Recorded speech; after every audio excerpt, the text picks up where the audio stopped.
በስመ አብ ወወልድ ወመንፈስ ቅዱስ አሐዱ አምላክ አሜን። ወንጌል ማቴዎስ ምዕራፍ 19 ካብ ወደ ሓደ ሸርሒ ፍጻሜ ከም ዘይብላና ተወድስ ቃሉ ዝትሓም ዘይግባእ ኣብ ማርቆስ ወንጌል ምዕራፍ 10 ካብ ወደ ሓደ 19 ንረኽቦ ወደ ሓደ ኮነ ድማ ኢየሱስ እዚ ነገር እዚ ምስ ወድአ ካብ ገሊላ ነቒሉ ዝስግር ዮርዳኖስ ኣቢሉ ናብ ወሰን ይሁዳ ኸደ። ቁፅሪ 2 ብዙሕ ህዝቢ ሰዓቦ ኣብኡ ከዓ ኣሕወዮም። ቁፅሪ 3 ፈሪሳውያን ድማ ሰብኣይሲ ነታ ሰበይቱ ብዝኾነ ምክንያት ከተሓዶ ተፈቒዱሉ እዩ ኢሎም ክፍትንዎ ናብኡ መፁ። ቁፅሪ 4 መሊሱ በሎም እቲ ካብ መጀመርታ ዝፈጠረ ሰብኣይን ሰበይትን ገይሩ ፈጠሮም። ቁፅሪ 5 ድማ ምእንቲ እዚ ሰብኣይ ንቡእነት ድዩ ይሓድግ ምስ ሰበይቱ ከዓ ይጣበቕ ክልቲኦም ሓደ ስጋ ይኾኑ ከም ዝበለ ዶ ኣየንበብኩምን? ቁፅሪ 6 ደጊም ሓደ ስጋ እዮም እምበር ክልተ ኣይኮኑን ነቲ ኣምላኽ ዘጋጠሞስ ሰበይ ይፍለዮም። ቁፅሪ 7 ንሳቶም ስለምንታይ ደኣ ሙሴ ፅሕፈት መፍትሒኣ ሂቦም ክፈትሕዎ ኣዘዘ በልዎም። ቁፅሪ 8 ንሱ ሙሴስ ብሰሪ ልብኹም ምፍታሕ ኣንስትኹም ፈቐደልኩም ካብ መጀመርታ ግና ከምኡ ኣይነበረን በሎም። ቁፅሪ 9 ኣነ ግና እቲ ንሰበይቱ ብዘይ ምክንያት ዝሙት ዝፈትሓ ካሊእ እውን ዘእቱ ይዝሙ እቲ ፍትሕቲ ዘእቱ እውን ይዝሙ እብለኩም ኣለኹ። ቁፅሪ 10 እቶም ደቀ መዛሙርቱ ስርዓት ሰብኣይን ሰበይትን ከምዚ እንተኮይኑስ ምትእትታው ፅቡቅ ኣይኮነን በልዎም። ቁፅሪ 11 ንሱ ግና በሎም እዚ ነገር እዚ ብዘይ ነቶም እተውሃቦም ንኩሉስ ክቕበሎ ኣይኮነሉን። ቁፅሪ 12 ካብ ከርሲ ኣዲኦም ስሉባት ኮይኖም እተወለዱ ኣለዉ ሰባት ዝሰለብዎም ስሉባት እውን ኣለዉ ምእንቲ መንግስተ ሰማያት ኢሎም ባዕሎም እተሰለቡ ስሉባት እውን ኣለዉ እሞ ክቕበሎ ዝኽእል ይቀበሎ። ካልኣይ ንኡስ ርእሲ ኢየሱስ ንህፃናት ከም ዝባረኸ ኣብ ማርቆስ ወንጌል ምዕራፍ 10 ካብ 13 እስካብ 16 ኣብ ሉቃስ ወንጌል ምዕራፍ 18 ካብ 15 እስካብ 17 ንረኽቦ። 13 ሽዑ ኢዱ ኣንቢሩ ክፅልየሎም ቆልዑ ናብኡ ኣምፀው እቶም ደቀ መዛሙርቲ ከዓ ገንፍዎም። 14 ኢየሱስ ግና መንግስተ ሰማያት ንከምዚኣቶም ዝበሉ እያ እሞ ሕደጉ ቆልዑ ናባይ ንምምፃእ ኣይትኸልክልዎም በለ። 15 ኢዱ ኣንበረሎም ከዓ ካብኡ ኸደ ኢዱ ኣንቢሩሎም ከዓ ካብኡ ኸደ። ካልሳይ ንኡስ ርእሲ ፍታ ሃፍታም መንእሰይ ኣብ ማርቆስ ወንጌል ምዕራፍ 10 ካብ 17 እስካብ 31 ኣብ ሉቃስ ወንጌል ምዕራፍ 18 ካብ 18 እስካብ 30 16 እኒኦ ሓደ ናብኡ ቀሪቡ ወመምህር ናይ ዘለኣለም ሂወት ክረክብሲ እንታይ ፅቡቅ ግብሪ እገብር በለ። 17 ንሱ ከዓ በሎ ንምንታይ ብዛዕባ ፅቡቅ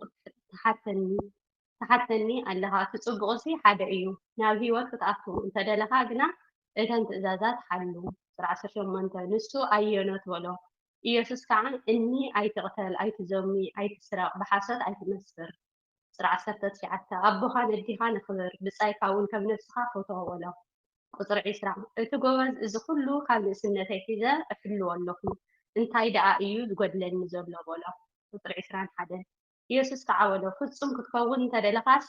ኪድ ዘለካ ሸይጥኻን ድኻታት ኣብ ሰማይ ድማ መዝገብ ክተርክብካ እሞ ንዓሳ ዓበኒ። ቁፅሪ 22 እቲ ጎበዝ ብዙሕ ጥሪት ስለ ዝነበሮ ዘረባኡ ምስ ሰምዐ እናጓሃየ ኸደ። ቁፅሪ 23 ኢየሱስ ንደቀ መዛሙርቱ በሎም ምእታው ሃብታም ናብ መንግስተ ሰማያት ጭንቂ ምዃኑ ብሓቂ ይብለኩም ኣለኹ። ቁፅሪ 24 ሃብታም ናብ መንግስቲ ኣምላክ ካብ ዝኣቱስ ጊመል ብዓይኒ መርፍቕ ትሓልፍ ይቐልል ኢለ ከም ብሓድሽ ይብለኩም ኣለኹ። ቁፅሪ 25 እቶም ደቂ መዛሙርቲ እዚ ምስ ሰምዑ ንመን ደኣ ኮን ክድሕን ይከኣሎ እናበሉ ብዙሕ ተገረሙ። ቁፅሪ 26 ኢየሱስ ጠመቶም እዚ ንሰብ ኣይከኣሎን ንኣምላክ ግና ኩሉ ይከኣሎ እዩ በሎም። ቁፅሪ 27 ሽዑ ጴጥሮስ መሊሱ እኒሆ ንሕና ኩሉ ሓዲግና ሰዓብናካ እንታይ ኮን ክንረክብና በሎ። ቁፅሪ 28 ኢየሱስ በሎም ንስኻትኩም ዝሰዓብኩምኒ ብሓድሽ ልደት በታ ወዲ ሰብ ኣብ ዙፋን ክብሪ ዝቕመጠላ ግዜ ንስኻትኩም ን12 ነገድ እስራኤል ከም እትፈርዱ ብሓቂ ይብለኩም ኣለኹ። ቁፅሪ 29 ስለ ስመይ ኢሉ ኣባይቲ ኮነ ወይስ ኣሕዋት ወይ ኣሓት ወይ ኣቦ ወይ ኣደ ወይ ሰበይቲ ወይ ውሉድ ወይ ገረሁ ዝሓደገ 100 ካዕበት ክረክብ ናይ ዘለኣለም ሂወት እውን ክወርስ እዩ። ቁፅሪ 30 ብዙሓት ቀዳሞት ዳሕሮት ድማ ቀዳሞት ክኾኑ እዮም ይብለና። ስለ ቃሉ በዓል ቤት ዝኾነ እግዚአብሔር ኣምላኽና ዝኸበረን ተመስገነን ይሁን። ዘወደቆን እንጠፎን ቃል እግዚአብሔር ኣምላኽ ብኣብ ትጉሃን ቅዱሳን መላእክቲ ይባረመለይ። እግዚአብሔር ኣምላኽ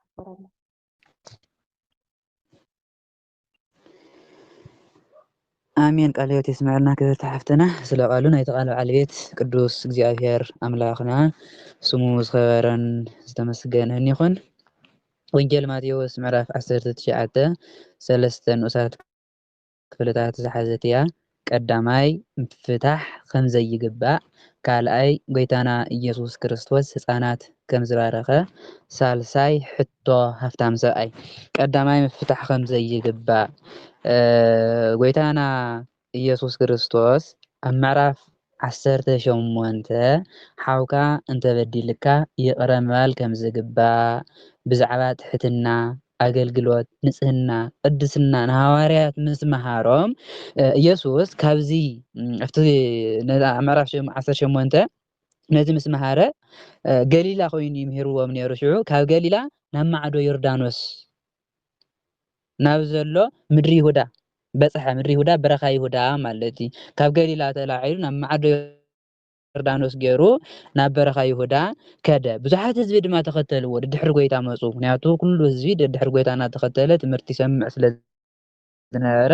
ሓይልን ተኣምሩን ይግበረሎም ስለ ዝነበረ ኣብኡ ከዓ ነቶም ዝሓመሙ እንታይ ገበሮም ኣሕወዮም። እቶም ህዝቢ ዝኽተልዎ ዝነበሩ ንክድሕኖም ንክፍውሶም ሓይሊ ንክገብረሎም ጎይታና ከዓ ዝደለይዎ ገበረሎም። ፈሪሳውያን ግን ኣብዚ ግዜ እዚ ንጎይታ ሓደ ፈተና ኣምፅእሉ። ሰብኣይ ኢሎሞ ንሰበይቱ ብዝኾነ ምክንያትስ ክፈትሓ ዶ ይግባእ እዩ ኢሎም ንጎይታ ከፈትንዎ ናብኡ መፁ። እዚ ጥያቄ ዝጥይቅዎ ዘለው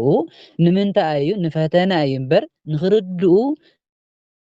ንክፈልጡ ኢሎም ኣይኮኑን። ንፈተና እዮም ጥይቅዎ ዘለው። እቲ ፈተና እንታይ ዝብል ፈተና እዩ? ምክንያቱ ሙሴ እንታይ ዝብል ሕጊ ሂብዎም ኣሎ። ሓደ ሰብኣይ ናይ ሙሴ ሕጊ ኣለዎ ሓፂሩ ኣብ ድሓር ዝርዝሮ ኢና ነቲ ናይ ሙሴ ሕጊ ምፍታሕ ይግባእ እዩ እንተኢሉ ኣምላኽ ይብል እምበር መዓዝ ንሰብ ይሓዝን ኮይኑ ተፋትሑ ከም ደስታኹም ንበሩ እንዲ ዝብል ዘሎ ክብሉ ኣይ ምፍታሕ ይግባእን እንድሕር ኢሉ ድማ ሕጊ ሙሴ ፍሪሱ ሙሴ ዶ እንድሕር ሰበይቲ ብኩሉ ነገር ፅቡቅ ዘይኮይና ፍታሕያ ይብል ኣሎ ኢሎም በዘን ክልተ ነገር መስቀለኛ መንገዲ ሒዞም ንክፍትንዎ ነዛ በዚ ጥያቄ እዚ ንጎይታ ነዚ ጥያቄ ዝሓትትዎ ጎይታ ግን ኣብዚ ግዜ እንታይ ዓይነት መልሲ ይመልስ ኣሎም? እቲ ኢልዎም ካብ መጀመርያ ዝፈጠረ እግዚአብሔር ሰብኣይን ሰበይትን ገይሩ ከም ዝፈጠሮም እግዚአብሔር መጀመርያ ዝፈጠረ ንኣዳም ይፈጢሩ ንኣዳም ምስ ፈጠረ ካብ ናይ ኣዳም ጎኒ ወሲዱ ከዓ ንሄዋን ስጋ መሊኡ ኣብ ካልኣይ ሰሙን ኣብ ካልኣይ ሰዋኤ ፈጢርዋ። መጀመርያ ብሓፂሩ ኣብዚ ናይቲ ፍጥረት ክዝርዝር ዘይኮነ ደሊ ዘሎ መዓዝ ከም ዝተፈጠሩ መጀመርያ ግዜ ዝተፈጠረ ሓደ ኣዳም ሓንቲ ሄዋን እዮም ተፈጢሮም። ፍጥረት ዝምልክቶ ዝዛረብ ዘሎ ጎይታና ኢየሱስ ክርስቶስ። ስለዚ ድማ ሰብኣይ ኣቦኡን እንኡን ሓዲጉ ምስ ሰበይቱ ይወሃድ ክልቲኦም ድማ ሓደ ስጋ ይኾኑ ዝበለዶ ኣያንበብኩምን። ስለዚ ሰብኣይ ኣዲኡን እንኡን ሓዲጉ ንሰበይቱ ይኽተል ዝብል ንባብሲ ኣያነበብኩሞ እንዲኹም። እዚ እውን ኦሪት ዘፍጥረት ምዕራፍ 2 ካብ ቁፅሪ 23 ክሳብ 24 ዘሎ እንተሪእናዮ ኣብኡ ብግልፂ ገይሩ የርድአና። እዚ ሲ እንታይ ምዃኑ ኣያነበብኩሞ እንዲኹም ኣይተረዳእኩሞ እንዲኹም እዩ ዝብሎም ዘሎ ጎይታና ኢየሱስ ክርስቶስ። ፍጥረት እንታይ እዩ ዘመልክት? ሓደ ሰብኣይ ኣዳም ተፈጢሩ ሓንቲ ሰበይቲ ከዓ ሄዋን ተፈጢራ እምበር ንኣዳም ክልተ ንስተይቲ ተፈጠራሉን ንሄዋን እውን ክልተ ሰብኡት ኣይተፈጠሩላን። ሓንቲ ሰበይቲ ሓደ ሰብኣይ እዩ ፍጥረት። እዚኣቶም ድማ እንታይ ኮይኖም ሓደ ኮይኖም በዚ ምክንያት ዝብል ዘሎ ሙሴ ዝተርጎሞ ትርጓሜ እዩ ዝምፅ ዘሎ። ሙሴ በዚ ምክንያት ሰብኣይን ሰበይትን ኣቦኡን ኣዲኡን ሓዲጉ ምስ ሰበይቱ ሓደ ይኸውን ክልቲኦም ድማ ሓደ ስጋ ይኾኑ ይወሃዱ ኢሉ ዝዛረብ ዘሎ ሙሴ እዩ። እቲ ናይ ሙሴ ቃል እውን ደሪቦም ፅኡ ጎይታና ኢየሱስ ክርስቶስ ኣብዚ ገሊፅዎ ዘሎ። ሕዚ ፍጥረት እንታይ ዘመልክት? ሓደ ምስ ሓንቲ ሓንቲ ምስ ሓደ ፍጥረት ሱር ናይ መጀመርያ ፍጥረት ዘመልክት እዚ እዩ። ሕዚ እውን ጎይታ ዝብሎም ዘሎ እንታይ እዩ? ኣይኮነን ፍትሕ ክፍቀድ ሲ ፍጥረትኩም እኳስ ናይ መጀመርያ ናይ ኣዳም ፍጥረት እንተትምርምሩ እንተትፈልጡ ነርኩም ማእኸለኩም ነይሩ ንሱ መምሃረኩም ነይሩ እዩ ዝብሎም ዘሎ። ስለዚ እዚኣቶም ኢሉ ሓደ ስጋ እዮም እምበር ክልተ ኣይኮኑን። መን? ሰብኣይን ሰበይትን ማለት እዩ። ሰብኣይን ሰበይትን እዚ ሓደ ስጋ ይኾኑ ሓደ ስጋ እዮም እምበር ክልተ ስጋ ኣይኮኑን። በርግፅ ክልተ ኣካል እዮም ግን ሓደ ልቢ ስለዝኾኑ ስለዝወሃዱ ሓደ ይኾኑ እምበር ብኣካሎም ክልተ እዮም ንሓደ ልቢ እዮም ይወሃዱ ብልቦም ሓደ ይኾኑ ይጣመሩ ብኪዳን ይጣመሩ ማለት እዩ ጥምረቶም ብኪዳን እምበር ብኣካሎም እውን ሓደ ይኾኑ ማለት ኣይኮነን ክልተ ኣካል ከለው ብኪዳኖም ግን እንታይ ይኾኑ ኣለዉ ማለት እዩ ሓደ ይኾኑ ኣለዉ እዚ እውን ፍጥረት መጀመርያ ዝተፈጠረ ኣዳም እዩ ሔዋን ናይ ኣዳም ዓፅሚ እያ ካብ ኣዳም ዝተወሰደት ዓፅሚ እያ ምክንያቱ ኣዳም ካብ ኣዳም ዝተወሰደት ዓፅሚ ሔዋን ሰበይቲ ኮይና ተፈጢራ እምበር እቲ ናይ ኣዳም ስጋ እያ ሰበይቲ ኮይና ተፈጢራ ዘላ እምበር ሓድሽ ፍጥረት ድሕሪ ኣዳም ተፈጢራ ማለት ኣይኮነትን ሔዋን እቲ ናይ ኣዳም ስጋ እንታይ ኮይኑ ካብ ናይ ኣዳም ስጋ ተኸፊሉ ሰበይቲ ኮይና ተፈጢራ ካብኡ ናብ ኣዳም መፅያ እንታይ ኮይኖም ተዋሂዶም ማለት ሓደ ኣካል ኮይኖም መጀመርያ መሰረቱ ናይ ኣዳም ኣካል እያ ናይ ኣዳም ስጋ እያ ድሕሪኡ እውን እንታይ ኮይኖም ብኪዳን ሓደ ይኮኑ ይወሃሃዱ በዚ እዮም ሓደ ዝኾኑ ኢልዎም ጎይታና እዩ ፍጥረት እውን እዚ እኹል እዩ ናይ ኣዳምን ናይ ሔዋንን ታሪክ ሓደ ሰብ እንድሕር ፈሊጡ ኮይኑ እዚ ብዛዕባ ናይ ሰብኣይን ሰበይትን እዚ እኹል እዩ ትምህርቱስ ንሱ ይኣክል እዩ ኢሎም ዘሎ ጎይታና ኢየሱስ ክርስቶስ እምበኣር ኢሉ ነቲ እግዚኣብሔር ሓደ ዝገበሮ ሲ ሰብ ኣይፍለዮ ሰብ እንታይ ይግበሮ ኢልዎም ጎይታ ኣይፍለዮ ሰብ ኣይፈላሊ ኣብቲ እግዚኣብሔር ብኪዳን ሓደ ዝገበሮም እግዚኣብሔር ሰብኣይን ሰበይትን ደእዮም ኢሉ ዝተናገሮ ቃል ኣብዚ ኣትዩ ሰብ ክፈሊ ኣይፈትን ተኸገብር ኣይፈትን ምፍታሕ ከፋትሕ ክፈሊ ኣይድለ እዩ ዘሎ ጎይታና ኢየሱስ ክርስቶስ ንሶም እንታይ እዮም ሓሲቦም ዘለው ከምቲ ናቶም ፀገሞም ከም ሽግሮም እቲ ሙሴ ፈቲሕሎም ዝነበረ ፀገም ንሱ እውን ከምኡ እንተይልዎም ምክንያት ከምፅሉ ኣምላኽ ይብል እምበር ኢሉ ኣምላኽ ኣይኮነ ናይ ኣምላኽ ስራሕቲ ይሰርሕ ከም ደስታኹም ግበሩ ዶ ይብለና ኣሎ ክብሉ እዮም ሓሲቦም ነይሮም ኣይ ሕጊ ሙሴ ኣፍሪስኩም እዚ ሓደ ብሓደ ኢኹም ትፀንሑ እንድሕር ኢልዎም ከዓ እንታይ እዮም ክብሉ ሓሲቦም ዘለው ሕጊ ሙሴ ኣፍሪስልና ኢሎም ንምሕታት እዮም እታ ዝሓሰብዋ እንዲያም ኣብዚ እንታይ ገይሮም ገሊፆም ኣምፂኦም እንታይ ኢሎም ተሓቲቶሞ ስለምንታይ ደኣ ሙሴ ምፍታሕ ከም ዝግባእ እዚ ፅሒፍልና ኣዚዝና ፍትሕ ከም ዝግባእ ሙሴ ኣዚዙሎ ሓደ ሰብ ሰበይቱ ክፈትሓ ከም ዝግባእ ሙሴ ኣብ ኦሪት ዘዳግም 24 ካብ ቁፅሪ 1 ክሳብ 4 ጠቂሱ ይርከብ እንታይ ኢሉ ሓደ ሰብኣይ ንሰበይቱ ዝኾነ ዘንውር ነገር እንተረኺብላ ኣብ ቅድሚኡ እውን ደስ ተዘይላቶ ብስራሓ ኩሉ እውን እንተዘይሕጒሳቶ ፅቡቕ ስራሓ እውን እንተዘይሰሪሓ ይፍታሐያ ክፈትሓ ይግባእ እዩ ፈቲሑ ስደዳ ኢሉ ሙሴ ፈቂድሎም ነይሩ እዚ ዝፈቀደሎም ግን ሙሴ ዝፈቀደሎም እዚ ፍጥረት ጥሒሱ ምክንያቱ ናይ እግዚኣብሔር ዝብሎ ዘሎ ፍጥረት ሓደ ሰብኣይ ሓንቲ ሰበይቲ እዮም ተፈጢሮም እዚ ዘመልክት ከዓ ሓደ ምስ ሓደ ሓንቲ ምስ ሓደ እምበር ሓደ ምስ ክልተ ኣንስቲ ሓንቲ ሰበይቲ ከዓ ምስ ክልተ ሰብኡት ፍጥረት የምልክትን ሙሴ ግን ኣብዚ ግዜ ዝኸምኡ ዘለሉ ምክንያት ሓደ ዓብይ ምክንያት ኣሎ እስራኤል ንሙሴ ኣብዚ ግዜ እዚ ሕጊ እዚኣ ክህቦም ዝኽኣለ ሙሴ ብምንታይ እዩ እስራኤላውያን ኣብቲ ግዜ ሙሴ ዝሃቦም ሕጊ እዞም ሰባት ብጣዕሚ ክፉኣት ነይሮም ምክንያቱ ሰበይቱ እንተሞይታቱ ሓደ ሰብ ሰበይቲ ክእቱ ይፍቀዶ እዩ ከም ሕጊ እግዚኣብሔር እንድሕር ዘይሞይታ ግን ብዝኾነ ምክንያት ክፈትሓ ይፍቀድን ነይሩ ዋላ ቀደም ሒዙ ማለት እዩ ግን እስራኤላውያን እንታይ ይገብሩ ነይሮም በዚ ምክንያት እንተሞይታቶም ምእንቲ ክእቱ ካይፋትሑ ትሕጊ ይፈቅደለውን ግን ናይ ባዕሎም ዝፈጠርዎ ሓደ ዓብይ ተንኮል ነይሩ እንታይ ይገብሩ ነይሮም እዚ ነታ ሰበይቲ ነቲ ሰብኣይ መርዘብ ሊዓ ትቀትሎ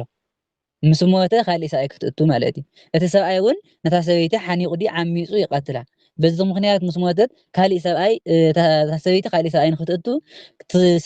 እቲ ሰብኣይ ድማ ካሊእ ሰበይቲ ንክእቱ ባዕሎም ከምዚ ዝበለ ክፉእ ተንኮል ይገብሩ ነይሮም እዚ ንዘይምግባር ኢሉ ሙሴ ካይቃተሉ ምእንቲ ካብ ዝቃተሉ ሲ እንድሕር ፀሊእዋ ይፍታሐያ ናይ ፍትሓ ወረቐት ሂቡ ደብዳቤ ፅሒፉ ይስደዳ ኢሉ ሙሴ በዚ ምክንያት ይፈቂድሎም ነይሩ እምበር ቀደም ሒዙ እዚ ይፍቀድ ነይሩ ማለት ግን ኣይኮነን ካብ ዝቃተሉስ ይፋትሑ ኢሉ ነዚ ሕጊ ሂብዎ እምበር ይፍቀድ ነይሩ ማለቱ ማለት ግን ኣይኮነን ጎይታ እንታይ ኢልዎም ከምዘይ ይፍቀድ ከምዘይነበረ ጎይታ እንታይ ኢሉ ይመሊሱሎም ሙሴስ ኢሉ ብሰንኪ ትረት ልብኹም ኣንስትኹም ክትፈትሑ ፈቀደልኩም እምበር ካብ መጀመርታስ ከምኡ ኣይነበረን ካብ መዓዝ ካብ ፍጥረት ጀሚሩ ካብ ኣዳምን ሔዋንን ጀሚሩ ከምኡ ኣይነበረን ምፍታሕ ኣይነበረን ተኸኣኢልካ ምንባር ተፋቂርካ ምንባር እዩ እምበር ምፍታሕ ዝበሃል ኣይነበረን ሙሴ ክትፋትሑ ዝፈቀደልኩም ምክንያት ግን ብምንታይ እዩ ዝሎም ዘሎ ጎይታና ኢየሱስ ክርስቶስ ብትረት ልብኹም ብክፍኣት ልብኹም እንታይ ስለ ዝኾኑ ትረት ልቦም እንታይ እዩ ከምታ ዝገለፅናያ እታ ሰበይቲ ነቲ ሰብኣይ ብመርዚ ትቀትሎ ኣብ ምግቢ ብሊዓ ትቀትሎ እቲ ወዲ እውን ንዓ ሓኒቑ ይቀትላ ወይ ከዓ ኮነ ዓሚፁ ወዲ ስለ ዝኾነ ይቐትላ በዚ ምክንያት ካልእ ሰበይት ንኽእቱ እዚ ናይ ባዕሎም ጥበብ ስለ ዝተጣበቡ ንኸይቃተሉ ኢሉ ሙሴ ግን ነዚ ሕጊ እዚ ሓጊጉሎም ጎይታ ከዓ ኢልዎም ብትረት ልብኹምን ብክፍኣት ልብኹም ሙሴ ከምኡ ኣዚዝኩም እምበር ካብ መጀመርታስ ከምኡ ኣይነበረ ኢሉ ኣነ ግና ኢሉ ጎይታ ኣነ ግና እቲ ንሰበይቱ ብዘይ ምክንያት ዝሙት ዝፈትሕ ካልእት እውን ዝእቱ ይዝሙ ፍትሕቲ ዘእተወ እውን ይዝሙ እብለኩም ኣለኹ ንሰበይቱ ብዘይካ ዝሙት ምክንያት ኣብ ልዕሊኡ ሰብኣይ ከይደረበት ከይዘመወት ዝፈትሕ ሰብ እንታይ ይኸውን ኣሎ ንሱ እውን ዘማዊ እዩ ከይዘመወት እንድሕር ዝሙት ተረኺብዋ ኮይኑ ፀገም የብሉን ተፈትሒዋ ይፍቀደሉ እዩ ንክፈትሓ ከይዘመወት ንፅህትን ከላ እንድሕር ፈትሒዋ ግን እንታይ ይኸውን ኣሎ በዳሊ ንሱ እውን ዘማዊ ንሱ እውን ሓጥእ ይኸውን ኣሎ ነታ ፍትሕቲ ዘእተወ እውን ይዝሙ ምክንያቱ ሰበይት ብምንታይ ትፍታሕ ይብል ኣሎ ጎይታና ኢየሱስ ክርስቶስ ብዝሙት ምክንያት ጥራሕ እያ ትፍታሕ ነታ ብዝሙት ምክንያት ዝተፈትሐት ዘእተወ እውን እንታይ ይኸውን ኣሎ እዚ እውን ዘማዊ ይኸውን ኣሎ እዚ ከይኸውን ግን እንታይ ነታ ናይ መጀመርያ ሰበይቱ ምስታ ናይ መጀመርያ በዓልቲ ሓዳሩ ተኸኣኢሉ ብፍቅሪ ክነብር ኣለዎ ብዘይካ ብዝሙት ምክንያትስ ፀሊአየ ኣየ ወይ ከዓ ብደንቢ ኣይተኽብረንን ኣብ ምግቢ እውን ብደንቢ ኣይተቕርበለይን በቃ ኩሉ ነገራ ደስ ኣይበለንን ኢሉ ሰብኣይ ንሰበይቱ ክፈትሕ ይኽእልን ሰበይቲ እውን ከምኡ ኢላ ንሰብኣያ ክትፈትሕ ኣይትኽእልን መጀመርያ ተረኣኢኻ መጀመርያ ኣስተውዒልካ ምእታው እምበር ሓዳር ይችዳን እንድሕር ተገይሩ ጥምረት እንድሕር ተገይሩ ሓድነት እንድሕር ተገይሩ ምፍልላይ ዝበሃል ነገር የለን ድሕሪኡ ዘሎ ሂወት ተኸኣኢልካ ምንባር እዩ ሰበይቲ ፀገም እንተሃልይዋ ሰብኣይ ይኽእል ሰብኣይ ፀገም እንተሃልይዎ ድማ ሰበይቲ ትኽእል ተኸኣኢልካ ብፍቅሪ ምንባር ናይ ሓዳር ዓላማ እንታይ እዩ ተኸኣኢልካ ብሕብረት ብጥምረት ኮይንካ ናብ መንግስቲ ሰማያት ንምእታው ምክንያቱ ኣብዚ ምድሪ እዚኣ ናብ ካሊእ ሓጢኣት ናብ ካሊእ ክፍኣት ንኸይወድቁ ኣብዚ ምድሪ እዚ እቲ ናብ ካሊእ ዝወስዶም ነበረ ክልቲኦም ተራዳዲኦም ካብ ሓጢኣት ርሒቆም ብፍቅሪ ብሓድነት ኮይኖም መንግስተ ሰማያት ንኽወርሱ እዩ ናይ ሓዳር ዓላማ ዓብይ ነገር ማለት እዩ እና እዚ ስለ ዝኾነ ምፍታሕሲ ኣይፍቀድን ኢሉ ጎይታና ኢየሱስ ክርስቶስ እዚ ከምዚ ኢሉ ክምህር እንከሎ ግን ናይ ጎይታና ናይ ኢየሱስ ክርስቶስ ደቀ መዛሙርቲ ሃዋርያት ነዚ ሰሚዖም እንታይ ኢሎም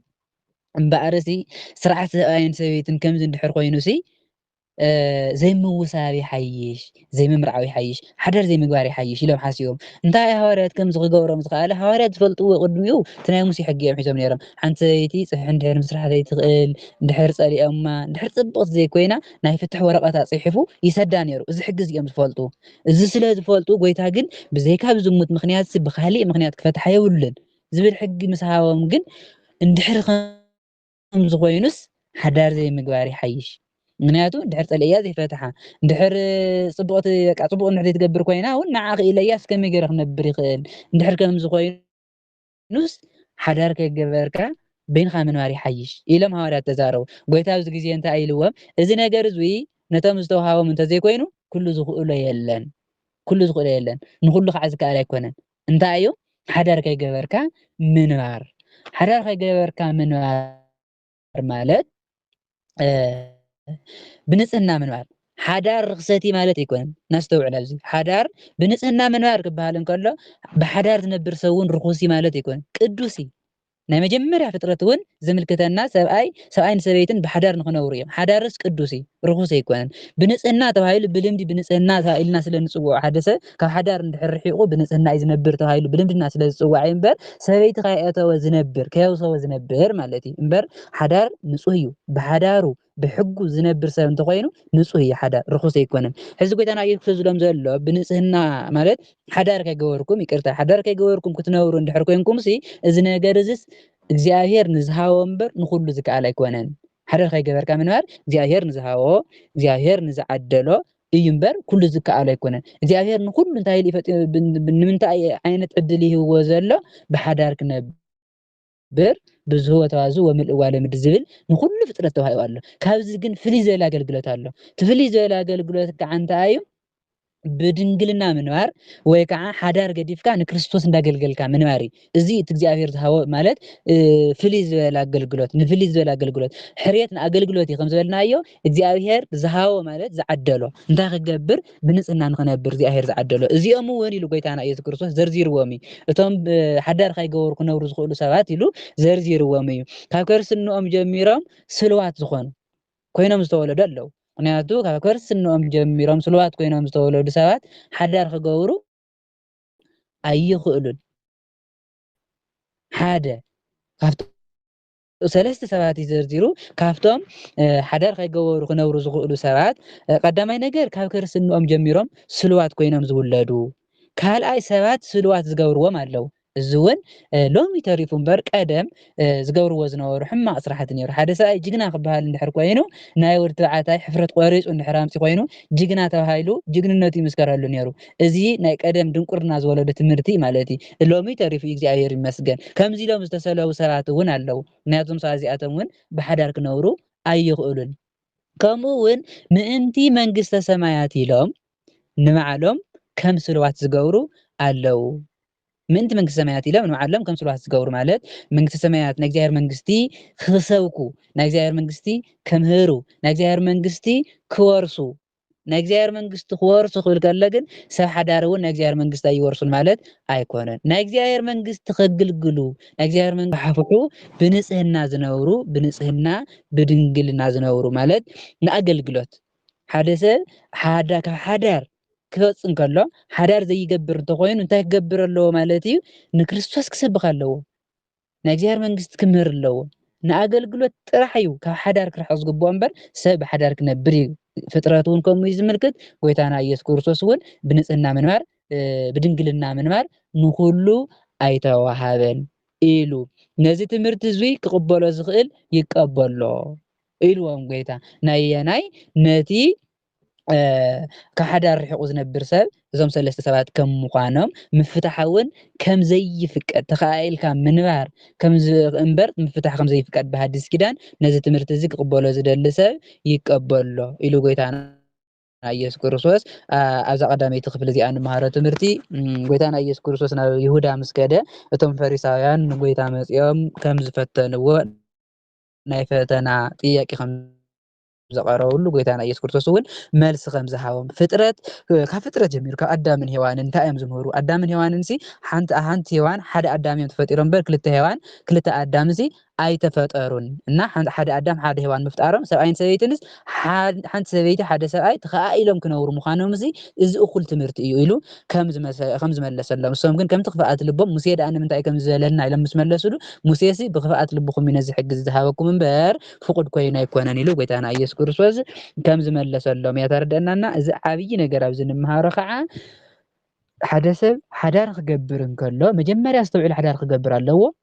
ሓዳር ምስ ገበረ ግን ዝኾነ ይኹን ፀገም እንተሃለወ ምፍታሕ ከም ዘይፍቀድ ፍትሕ ዝበሃል ነገር ኣይፍቀድን ብምንታይ ጥራሕ ምትፍትሕ ዝፍቀድ ግን ብዝሙት ምክንያት ሰበይቲ ኣብ ልዕሊ ሰብኣያ እንተደሪባ ሰብኣይ እውን ኣብ ልዕሊ ሰበይቲ እንተደሪቡ በዛ ምክንያት እዚኣ ጥራሕ እያ ፍትሕ ትፍቀድ እምበር ኣብ ሓዲስ ኪዳን ፍትሕ ዝበሃል ኣይፍቀድን ከም ዘይፍቀድ እያ ተምህረና ማለት እዩ ብንጽህና ዝነብሩ ሰባት ማለት ብድንግልና ዝነብሩ ንክርስቶስ ሙሉእ ግዚኦም ሂቦም እንዳገልገሉ ዝነብሩ ሰባት ሰለስተ ዓይነት እዮም እዞም ሰለስተ ሰባት ከዓ ካብ ክርስትንኦም ጀሚሮም ስልዋት ዝኾኑ ሰባት ስልዋት ዝገበርዎምና ኩሉ ነገሮም ሓዲጎም ምእንቲ መንግስተ ሰማያት ኢሎም ንርእሶም ስልዋት ዝገበሩ ማለት ንእግዚኣብሔር ከገልግሉ ኢሎም ናይ እግዚኣብሔር መንግስቲ ክሰብኩ ኢሎም እቶም ክልተ ይቅርታ እቶም ክልተ ሓዳር ዘይገብሩሉ ምክንያት እቲ ሓደ ካብ ክርስትንኡ ስሉው ስለዝኾነ እዩ እቲ ሓደ ከዓ ሰባት ስለዝሰለዎ እቲ ሳልሳይ ግን ንምንታይ እዩ ስሉው ዝኸውን ዘሎ ሙሉእ ኣካል እንዳሃለዎ ኣካሉ ሙሉእ እንዳሃለዎ ግን ምእንቲ ናይ እግዚኣብሔር መንግስቲ ካስፋሕፍሕ ኢሉ ንኣገልግሎት ምእንቲ ክምችወኒ ኢሉ ሓዳር ገዲፉ ከየውሰወ ብንጽህና ይነብር ኢሉ እዚ ድማ ከምቲ ኣቦታትና ኩሉ ነገሮም ሓዲጎም ብንጽህና ብድንግልና ብምንኩስና እንዳነበሩ ንክርስቶስ እናገልገሉ ብጾም ብጸሎት ብስግዳን ወንጌል እውን እንዳሰበኹ ዝሕለፍዎ ኣቦታትና እዚኣ ሳልሰይቲ ንዓዓ እያ ትምልክት እተን ክልተ ግን ምክንያት ስለ ዘለዎም ሓዳር ክገብሩ ኣይኽእሉን ንምባል እምበር ናይ እግዚኣብሔር መንግስቲ እውን ክሰብኩ እውን ይኽእሉ እዮም ዘይክሰብኩ እውን ይኽእል እዮም ብሓፂሩ ሓዳር ክገብር ዘይከኣሎ ሰብ እዞም ሰለስተ ነገራት ተዘርዚሮም ዘለዉ ከም ምዃኖም እያ ተርድአና ማለት እዩ ካልአይቲ ክፍሊ ጎይታና ኢየሱስ ክርስቶስ ህፃናት ከም ዝባረኸ ጎይታ ኣብዚ ግዜ እዚ ነዚ ትምህርቲ እዚ ምስ መሃሮም ሽዑ ኢዱ ከንብረሎም ምእንቲ ናብ ጎይታ ህፃናት ኣምፅእሉ እቶም ደቀ መዛሙርቲ ግን ነቶም ወለዶም እቶም ህፃውንቲ ዘምፅእዎም ንምንታይ ከም ተምፅእዎም ኢሎም ገሰፅዎም ነቶም ህፃውንቲ እውን ኪዱ ካብ ዝረሓቁ ኢሎም ገሰፅዎም ጎይታና ኢየሱስ ክርስቶስ ግን ኣብዚ ግዜ እንታይ ኢልዎም መንግስተ ሰማያት ንከምዚኦም ዝበሉ እያ እሞ ንህፃናት ሕደግዎም ናባይ ምምፃእ ኣይትኽልእዎም በሎም መንግስተ ሰማያት ንከምዚኦም ዝበለት ንከመይ ዝበሉ ንከም ህፃናት እንታይ እዮም እንዳበልና ዘርዘርና ነርና ትማሊ ህፃን ንጹህ እዩ ቅዱስ እዩ ትሑት እዩ ኣገልጋሊ እዩ መንግስቲ ሰማያት ዝወርስ እውን ንጹህ ቅዱስ ትሑት ኣገልጋሊ ዝኾነ መንግስቲ ሰማያት ይወርሳ እሞ ንህፃናት እዚ ኣይትኽእልዎም ናባይ ይምፁ በሎም ጌታና ኢየሱስ ክርስቶስ ይዑ ኢዱ ኣንቢሩ ባረኾም ነቶም ህፃውንቲ ባረኾም እቶም ህፃውንቲ እውን ተባረኹ እዛ ካልአይቲ ክፍል እዚኣ ትምህረና ሓፃረያ ብሓፂሩ ናይ እግዚኣብሔር መንግስቲ ዝወርሳ ከም ህፃናት ትሑት ንጹህ ቅዱስ ኣገልጋሊ ዝኾነ ናይ እግዚኣብሔር መንግስቲ ከም ዝወርስ እያ ትምህረና ህፃውንቲ እውን ናብ ቤት እግዚኣብሔር ክኸዱ ከም ዘለዎም ቃል እግዚኣብሔር ክመሃሩ ከም ዘለዎም ካብ ህፃንነቶም ኣትሒዞም ናብ ቤት እግዚኣብሔር ክመላለሱን ክመሃሩን ከም ዘለዎም እያ ትምህረና እዛ ካልአይቲ ክፍሊ ማለት እዩ ሳልሰይቲ ክፍሊ ጥያቄ ሃፍታም መንእሰይ ንወ ድማ ሓደ መንእሰይ ጎይታ ዝኩሉ እቲ ትምህርቲ ነቶም ፈሪሳውያን ምስ መለሰሎም ህፃውንቲ እውን ምስ ባረኾም ሓደ መንእሰይ ናብ ጎይታ መፂኡ መምህር በሎ ናይ ዘለኣለም ህይወት ክወርስ ሲ እንታይ ዓይነት ጽቡቕ ስራሕ ክሰርሕ ናይ ዘለኣለም መንግስቲ ክወርስ ናይ ዘለኣለም ህይወት ክረክብ ሲ እንታይ ዓይነት ጽቡቕ ክሰርሕ ኢሉ ሓቲትዎ ንጎይታ ጎይታ እንታይ ኢልዎ ኣብዚ ግዜ እዚ ንምንታይ ብዛዕባ ሰናይ ትጥይቐኒ እቲ ሰናይ ሲ ሓደ እዩ ብዛዕባ ጽቡቕ ነገርስ ንምንታይ ትጥይቐኒ እቲ ጽቡቕ ነገር ከዓ ሓደ እዩ ናብ ህይወት ክትኣቱ እንተደሊኻ ሲ እንታይ ግበር ትእዛዛቱ ሓሉ ጽቡቕ ስራሕ ክበሃል እንከሎ ጽቡቕ ስራሕቲ እንታይ እዮም እንተልና ሓንቲ እያ ጽቡቕ ስራሕ ማለት እታ ጽቡቕ ስራሕ ኸ ናይ እግዚኣብሔር ሕጊ ምሕላው ሕጊ ክርስቶስ ምፍፃም ንክርስቶስ ምግልጋል እዚኣ እያ እዚኣ ዘይትሰርሕ ንምንታይ ትሓተና ኣለኻ ኢልዎ ጎይታ ንሱ እንታይ ኢልዎ ኣየነይቲ እያ እታ ሕጊ ታትላ ዘለኻ ሕጊስ ኣየነይቲ እያ ጎይታ እንታይ ኢልዎ ኣይትቕተል ኣይትዘሙ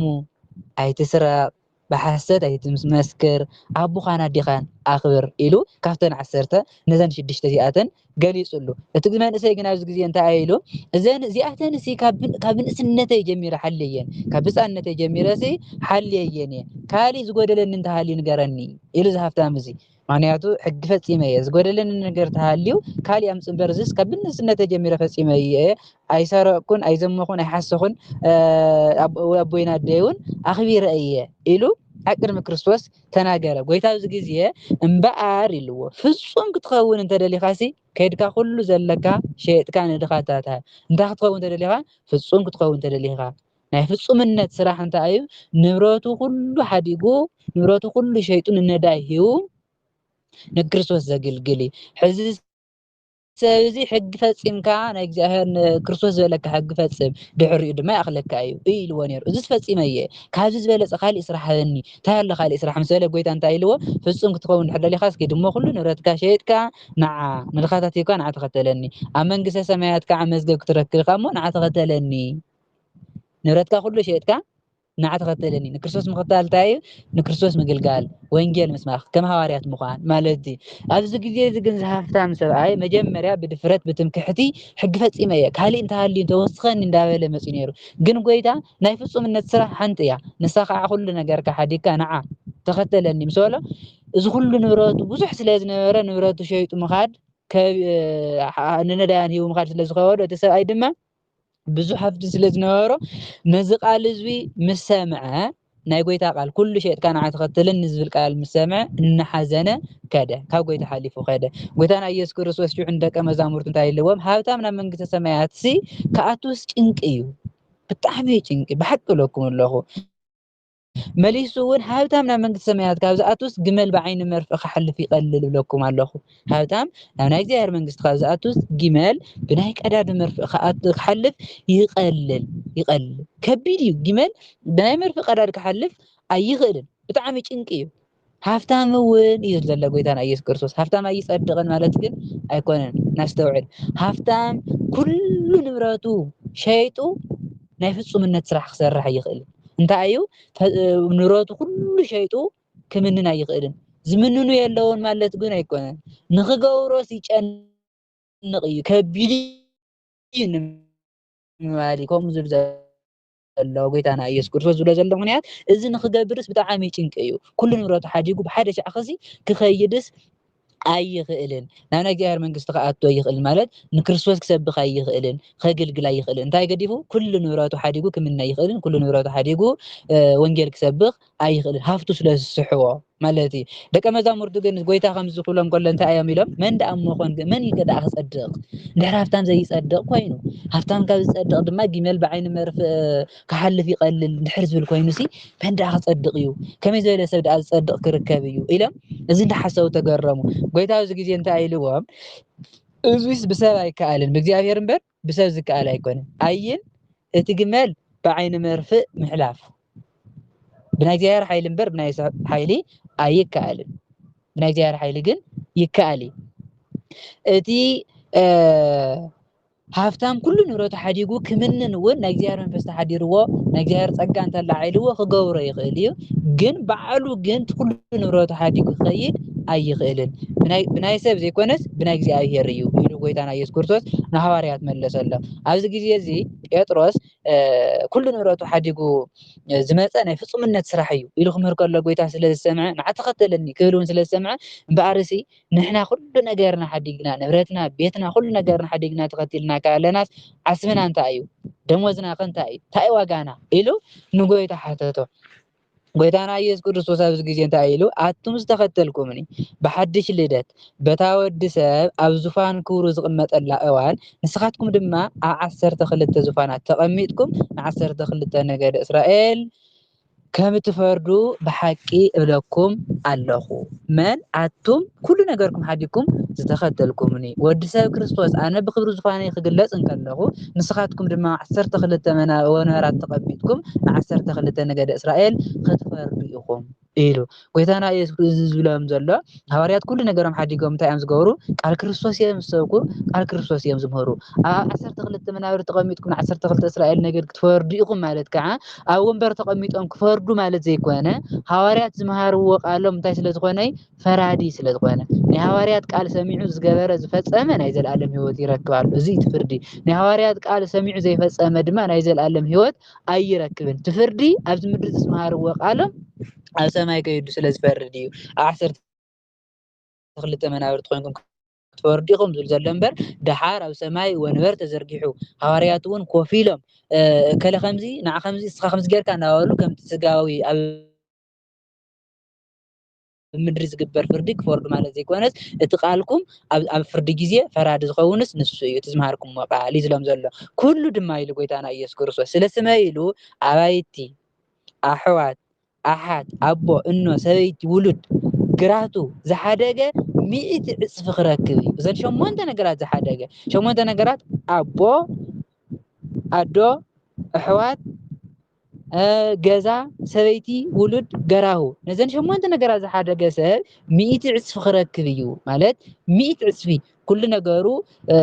هفتو بيستوي كل حد يقول إن كريستوس زقلقله 100 عصف زغون حوات كركبي بكريستوس زأمنوا ناي كريستوس زقلقل زغون 100 عصف كركبي نايزل العالم هوتون كورسيو نايزل العالم هوت كورسي منكس السماوات كورسيو نايزل العالم هوت اللو أم منكس السماوات دما عبي خبر اللو 100 عصف مالتسي ز عبي خبر اللو تاي زغونه كل نقارو حد يقول بيتو ولدو إنه حاو حفتو نبرتو حد يقول تاي زغونه نخرسوس زقلقله 100 عصف اللو نايزل العالم هوت دما يورس إلو قيتانا إيسوس جنا إلو بزحات قداموت دحاروت كخانو إيام دحاروت جنا قداموت كخانو إيام بلهم بزحات قداموت هايلم زلو فريساويان يكأنا كانت صدوقاويان قداموت نيرم ምክንያቱ ናግዚአብሔር ቃል ዝተውሃቡ ኪዳን ዝተውሃቦም ተስፋ ዝተውሃቦም ነይሮም እዚ ኩሉ ኪዳኖምን ተስፋኦም ግን ኣይተጠቐሙሉን ቀዳሞት ነይሮም ዳሕረወት ቀርዮም ዳሕረወት ሃዋርያት ግን እንታይ ኮይኖም ቀዳሞት ኮይኖም ወንጌል ተቐቢሎም ወንጌል ሰቢኾም ናግዚአብሔር ኣገልገልቲ ኮይኖም ኣብ ቅድሚ ክርስቶስ እውን ዓብይ ክብሪ ረኺቦም እዚ ማለት እዩ ብዙሓት ቀዳሞት ዳሕረወት ክኾኑ እዮም ብዙሓት ዳሕረወት ከዓ ቀዳሞት ክኾኑ እዮም ማለት እዩ ኣብ ሳልሰይቲ ክፍሊ እዚኣ ንመሃሮ ትምህርቲ ድማ تحفتم سأي نقولتنا عن يسوع كريستوس نجزير من قصة سنتع عن تصبغ صراحة سرح إلو كم زحاتة قويتها خا نجزي سرح تصبغ صراحة حنتية كالي يبلا وسخ يبلا حنتية والساد ما انتايا حقي تات محلا وحق زهر محلا ويا إذن حق تات دم انتاين تاين سأي كم استمكها مهات حقي من ينتن حقي له تمكحه زيرو مسنا جارو زيادة الفلسفة يلو بل حنتي يا قرياتك كام سولو نفسهم من الناس راح كل نورات كحديقات ختلني مسولو دين سبزي ختلايك عدد نفسهم من الناس راح انت أيو سب علم كوينو أحدار كوينو ሕጊ እንዳፈፀመ ንክርስቶስ ከገልግል ይኽእል እዩ ናይ ፍፁምነት ስራሕ ግን እንታይ እያ ኩሉ ንብረትካ ሓዲግካ ምምናን ኩሉ ንብረትካ ሓዲግካ ከም ሃዋርያት ወንጌል ምስባኽ እዚኣ ናይ ፍፁምነት ስራሕ እዚኣ ግን ንኩሉ ሰብ ኣይትከኣልን እዛ ሃፍታም ሰብ ኣይተኻእለትን ኩሉ ንብረቱ ሓዲጉ ክኸይድ ኣይከኣልን ጎይታና ኢየሱስ ክርስቶስ እውን ብዓይኒ መርፍእ ግመል ክሓልፍ ይቀልል ካብ ሃፍታም ናብ መንግስቲ ሰማያት ካብ ዝኣቱ ዝበለሉ ምክንያት እንታይ እዩ ኩሉ ንብረቱ ሓዲጉ ካብ ዝምንንን ኩሉ ንብረቱ ሓዲጉ ወንጌል ካብ ዝሰብኽ ብጣዕሚ ከቢድ እዩ ግመል ብዓይኒ መርፍእ